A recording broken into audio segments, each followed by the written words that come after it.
Welcome to health file. కొన్ని ఆరోగ్య సమస్యలకు లైఫ్ లాంగ్ ట్రీట్మెంట్ అవసరం అవుతూ ఉంటుంది అండ్ వాటి వల్ల సైడ్ ఎఫెక్ట్స్ కూడా ఎదుర్కొంటూ ఉంటారు. ఒక్కొక్కసారి మెడిసిన్స్తో సరైన అదుపు లేకుండా పోవడం, సరిగ్గా పనిచేయకపోవడం ఇలాంటివి కూడా ఉంటుంటాయి.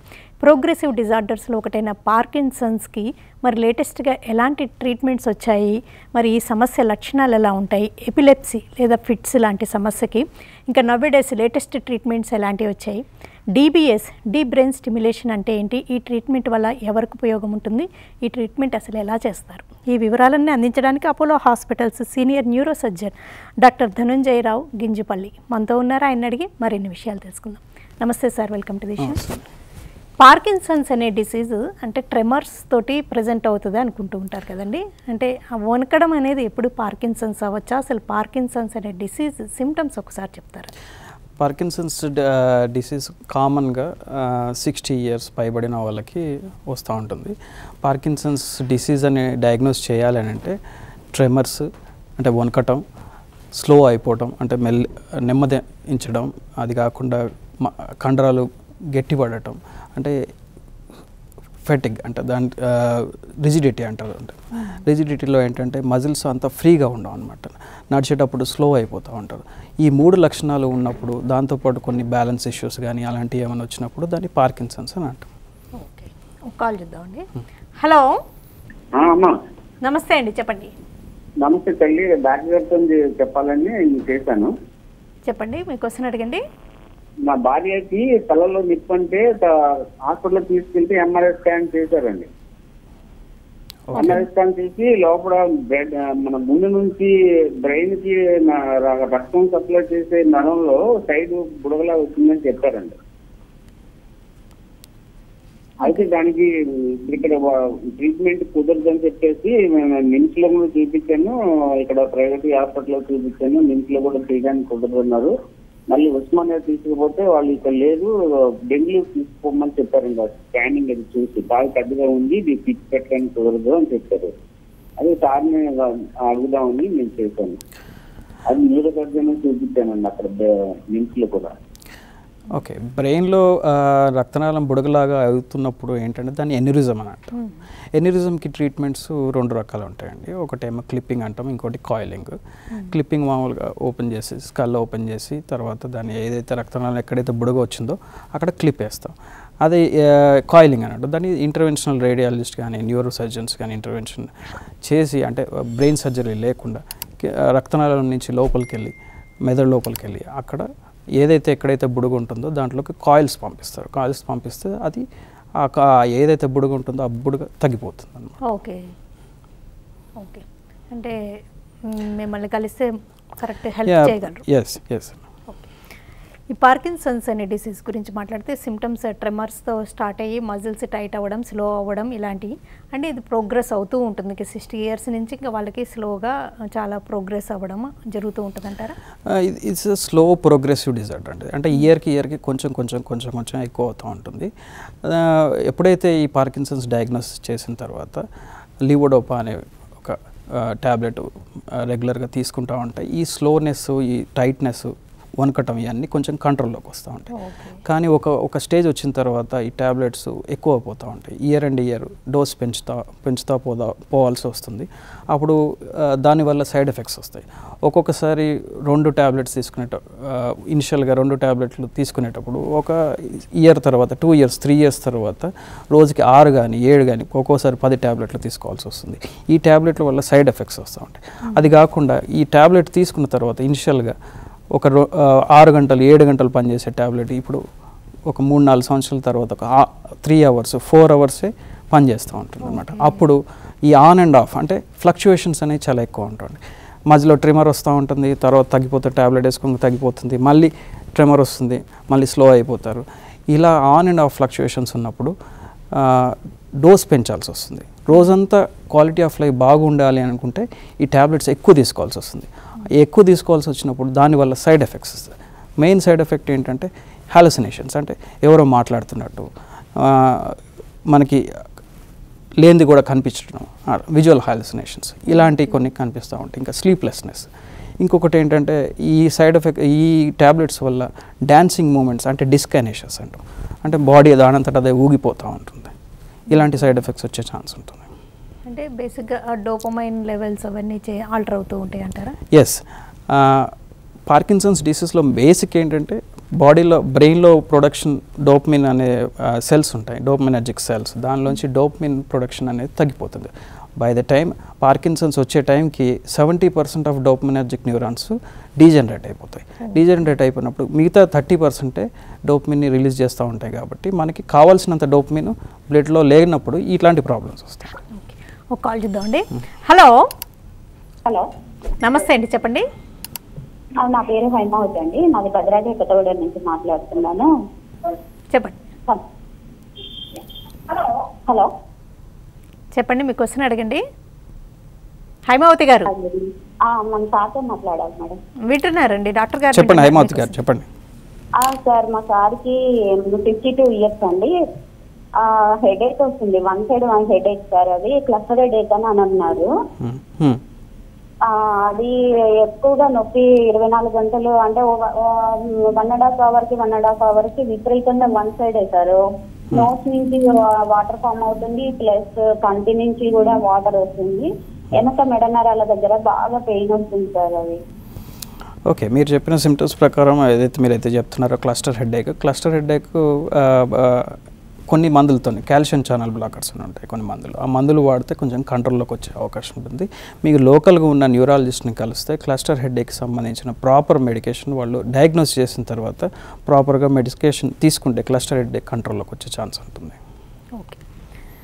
ఓకే, ఈ పార్కిన్సన్స్కి అంటే ఇన్ని రోజులు మెడిసిన్సే కదండి, ఇంకొకటి మూర్ఛ అనే సమస్య కూడా.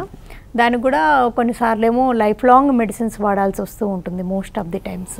ఈ ఫిట్స్ అనే కండిషన్కి ట్రీట్మెంట్ ఆప్షన్స్ గురించి ఒకసారి చెప్పండి. ప్రజెంట్ సినేరియోలో ఫిట్స్ అనేది ఒక మేజర్, అంటే third most common neurological disorder అండి.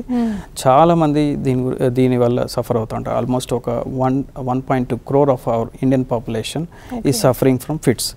దీంట్లో ఒక 30 నుంచి 40% ఆఫ్ పేషెంట్స్ ఎన్ని మందులు వాడినా కానీ ఫిట్స్ కంట్రోల్లోకి రావన్నమాట. దాన్ని డ్రగ్ రిఫ్రాక్టరీ ఎపిలెప్సీ అంటాం. ఈ డ్రగ్ రిఫ్రాక్టరీ ఎపిలెప్సీ ఒక్కొక్కసారి ఏంటంటే ఈ ఎక్కువ మందులు వాడిన తర్వాత ఒక 10 సంవత్సరాలు 15 సంవత్సరాలు వాడిన తర్వాత కొన్నిసార్లు పని చేయకపోవడం, దానివల్ల సైడ్ ఎఫెక్ట్స్ రావటం, ఇలాంటివి వచ్చినప్పుడు కొన్ని డిఫరెంట్ సర్జరీస్ ఉంటాయండి. ఆ సర్జరీస్ చేసినప్పుడు ఆ సీజర్స్ ఏదైతే పర్ డే ఒక 10-15 సార్లు వచ్చే సీజర్ ఒక 3 సార్లు 4 సార్లు, లేకపోతే వారంలో ఒక 10 సార్లు వచ్చేది ఒక 2 సార్లు 3 సార్లు వచ్చే ఛాన్సెస్ ఉంటాయండి. అంటే ఆ సర్జరీస్ చేసిన తర్వాత ఈ ఫిట్స్ అనేవి కంట్రోల్లోకి వస్తుంది. ఓకే, అంటే ఫిట్స్కి అన్ని సందర్భాల్లో సర్జరీ కుదురుతుంది అంటారు? అంటే డ్రగ్ రిఫ్రాక్టరీ ఎపిలెప్సీ అంటామండి. అంటే మెయిన్గా ఏంటంటే మెడికేషన్స్ ఎన్ని మందులు పెట్టినా కానీ, అంటే దీనిలో ఒక సినీరియా ఉంటుంది. అంటే ఫస్ట్ డ్రగ్ పెట్టినప్పుడు ఒక 45% డిక్రీజ్ ఉంటుంది షీజర్ ఫ్రీక్వెన్సీ.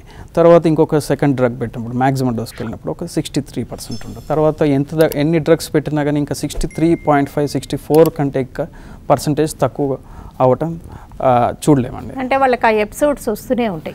కంటిన్యూస్గా వస్తూనే ఉంటాయి.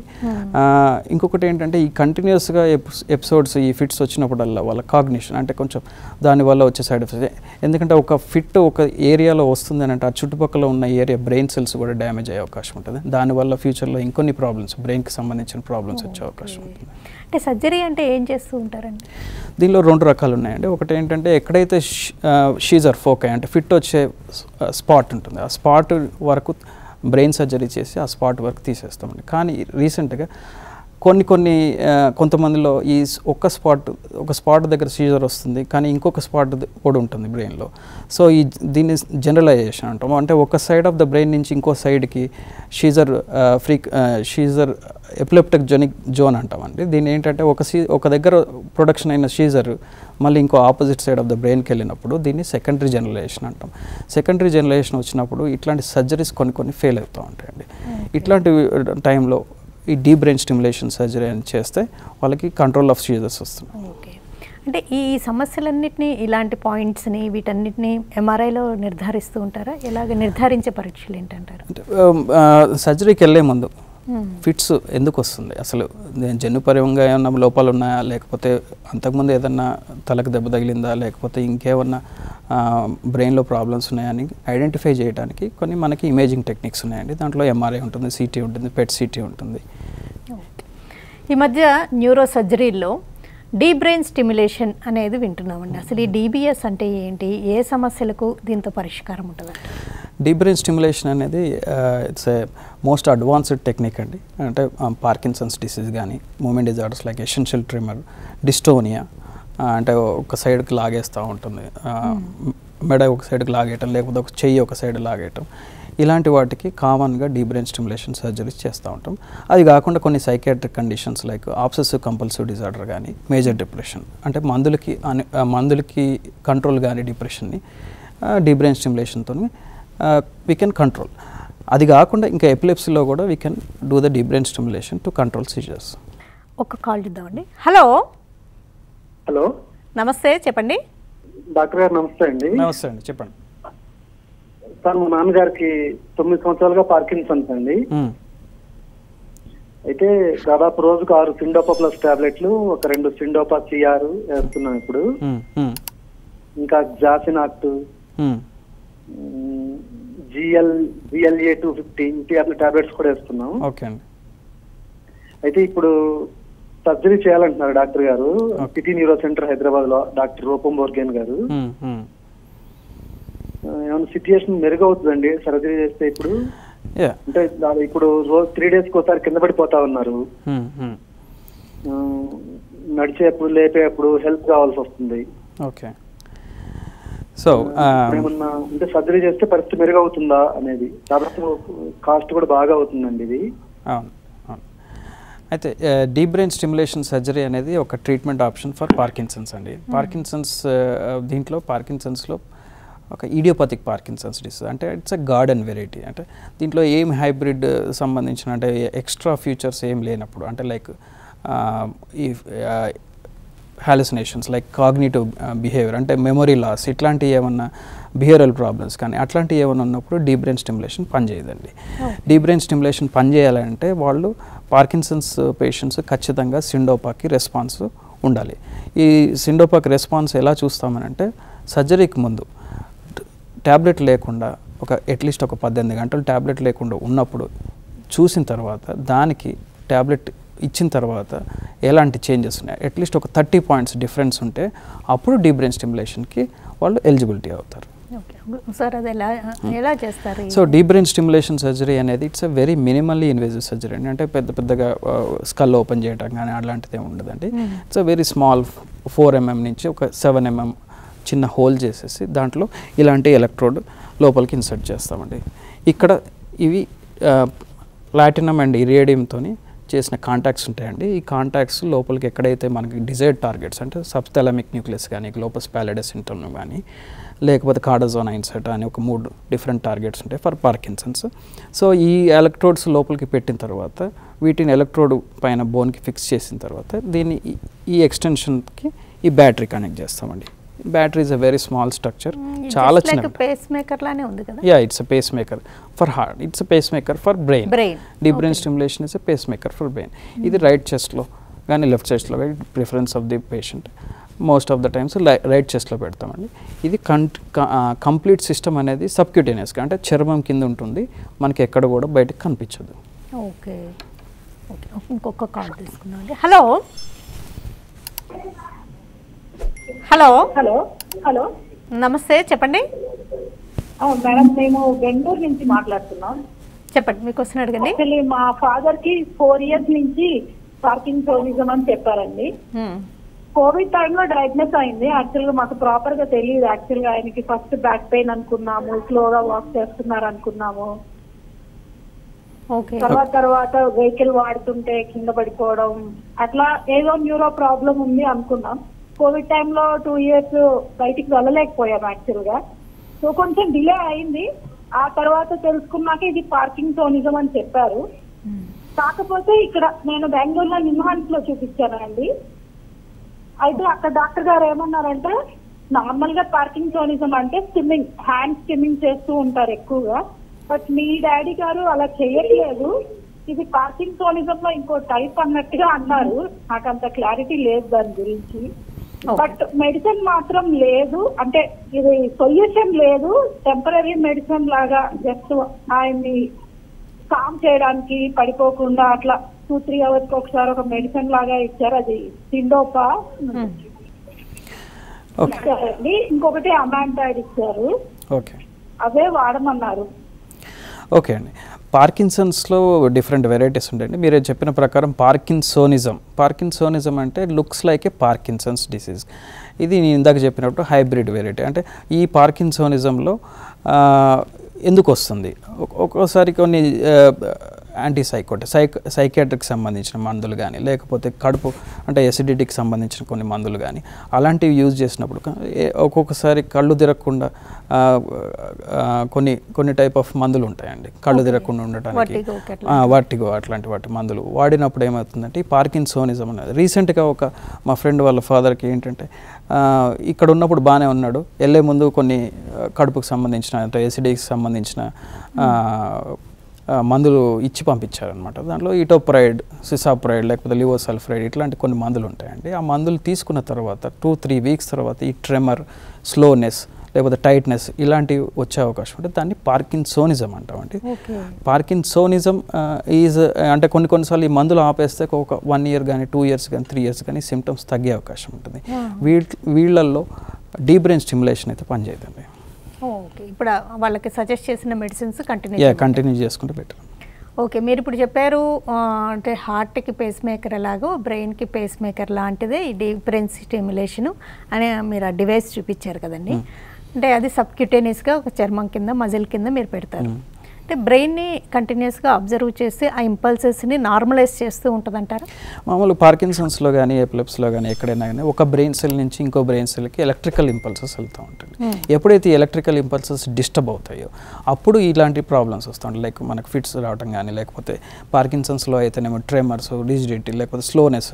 సో ఇలాంటి డిస్టర్బెన్స్ ఉన్నప్పుడు ఏదైతే ఎలక్ట్రికల్ కరెంట్స్లో ఒక సెల్ నుంచి ఇంకో సెల్కి వెళ్ళేటప్పుడు ఈ కరెంట్స్ని సింక్రనైజ్ అంటే కరెక్ట్ ప్రొసీజర్ అంటే కరెక్ట్ పాత్వేలో పెట్టడానికి ఈ డీప్ బ్రెయిన్ స్టిమ్యులేషన్ ఎలక్ట్రోడ్స్ ఎక్కడైతే ప్రాబ్లం ఉంటుందో అక్కడ ఈ ఎలక్ట్రోడ్స్ పెట్టిన తర్వాత కంటిన్యూస్గా ఈ బ్యాటరీ అనేది ఇట్స్ మినీ కంప్యూటర్, దీనిలోంచి కంటిన్యూస్గా కంటిన్యూస్గా జనరేట్ చేస్తూ ఉంటుంది. కాబట్టి అవి ఆ బ్యాడ్ ఇంపల్సెస్ ఏదైతే ఉంటాయో అవి కట్ ఆఫ్ చేయొచ్చు అనమాట.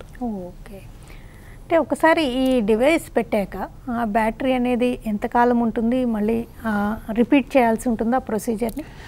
దీంట్లో 2 types ఉన్నాయండి. ఒకటేమో నాన్ రీఛార్జబుల్ బ్యాటరీ అంటాము. Non rechargeable battery around like 5 to 7 years వరకు వస్తుంది. అది ఏంటంటే కంటిన్యూస్గా రన్ అవుతూనే ఉంటుంది. పార్కిన్సన్స్లో అయితేనేమో హయ్యర్ ఫ్రీక్వెన్సీస్ లైక్ 130, కొన్నిసార్లు 200 Hz ఫ్రీక్వెన్సీ వరకు కూడా వెళ్ళాల్సి వస్తుంది. అప్పుడు బ్యాటరీ అనేది కొంచెం తక్కువ కాలం వచ్చే అవకాశం 4-5 years. అదే ఎపిలెప్సీలో అనుకోండి, ఈ డీప్ బ్రెయిన్ స్టిమ్యులేషన్ తర్వాత we stimulate the brain at lower frequencies like 5 నుంచి 50 మధ్యలో స్టిమ్యులేట్ చేస్తాం. కాబట్టి అది కొన్ని ఎక్కువ సంవత్సరాలు లైక్ 8 సంవత్సరాలు 10 సంవత్సరాలు వచ్చే అవకాశం ఉంటుంది. ఇంకొక బ్యాటరీ టైప్ ఏంటంటే రీఛార్జబుల్ బ్యాటరీ. అదొక డిపెండింగ్ ఆన్ ది కంపెనీస్ ఉన్నాయండి. అది ఒక కంపెనీలో 15 years వస్తుంది, ఇంకో కంపెనీలో 25 years వరకు వస్తుంది. ఓకే, అంటే వాళ్ళు డాక్టర్ అబ్జర్వేషన్లో ఉంటూ ఉండాలి. అదే రెగ్యులర్గా అంటే ఒకసారి రీఛార్జబుల్ బ్యాటరీ పెట్టుకున్న తర్వాత మీ పేషెంట్కి ఇలాంటి రిమోట్ కంట్రోల్ ఒకటి ఇస్తామని. ఈ రిమోట్ కంట్రోల్లో ఏంటంటే మనం బ్యాటరీ పర్సంటేజ్ ఎంత ఉంది, ఏ రోజు రీఛార్జ్ చేసుకోవాలి, ఎంత ఫ్రీక్వెన్సీ ఉంది, ఎంత పల్స్ విత్ ఉంది, ఎంత కరెంట్ ఇస్తున్నాము, ఇవన్నీ దీంట్లో ఈ రిమోట్ కంట్రోల్లో ఉంటుందండి. మనం ఎప్పుడన్నా స్విచ్ ఆఫ్ చేసుకోవాలనుకున్నా కానీ ఈ రిమోట్ కంట్రోల్తో స్విచ్ ఆఫ్ చేసుకోవచ్చు. ఓకే, ఈ డీప్ బ్రెయిన్ స్టిమ్యులేషన్ అంటే ఈ డివైస్ అనేది ప్రూవెనా ఎంత బాగా పనిచేస్తుంది అంటారు? ఇప్పుడు దాకా ఎన్ని ప్రొసీజర్స్ చేశారు? డీప్ బ్రెయిన్ స్టిమ్యులేషన్ అనేది ఆల్మోస్ట్ 1990sలో నుంచి స్టార్ట్ అవుందండి. ఈ పార్కిన్సన్స్ కానీ ఎసెన్షియల్ ట్రిమర్ కానీ వీటన్నిటికీ స్టార్ట్ చేశారు. కానీ FDA అప్రూవల్ వచ్చేసి 2003లో అప్రూవల్ ఇచ్చింది.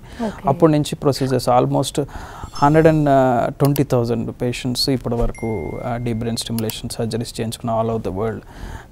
సో డీప్ బ్రెయిన్ స్టిమ్యులేషన్ తర్వాత ఈ మెడికేషన్స్ వల్ల ఆన్ అండ్ ఆఫ్ ప్రాబ్లమ్స్ అంటే ఫ్లక్చుయేషన్స్ ఉంటాయి, అవన్నీ పూర్తిగా తగ్గిపోతాయి. ఇంకొకటి రీసెంట్గా స్టడీస్ ఏంటంటే డీప్ బ్రెయిన్ స్టిమ్యులేషన్ వల్ల ఈ న్యూరోప్లాస్టిసిటీ అంటే రిస్టరేషన్. అంటే కొన్నిసార్లు ఈ ప్రోగ్రెషన్ ఆఫ్ పార్కిన్సన్స్ డిసీజ్ అంటే ఇయర్కి పెరిగిపోయే ప్రోగ్రెషన్ని కొంచెం స్లో చేస్తుందని కొన్ని రీసెర్చ్ పేపర్స్ పబ్లిష్ చేశారు. ఓకే.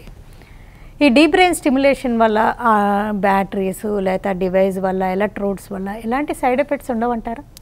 సర్జరీ పరంగా ఇది 98% సేఫ్ సర్జరీ అండి. అంటే 2% ఎనీ అదర్ సర్జికల్ ప్రొసీజర్స్ ఉన్నట్టు దీంట్లో కూడా ఒక 2% రిస్క్ ఉంటుంది.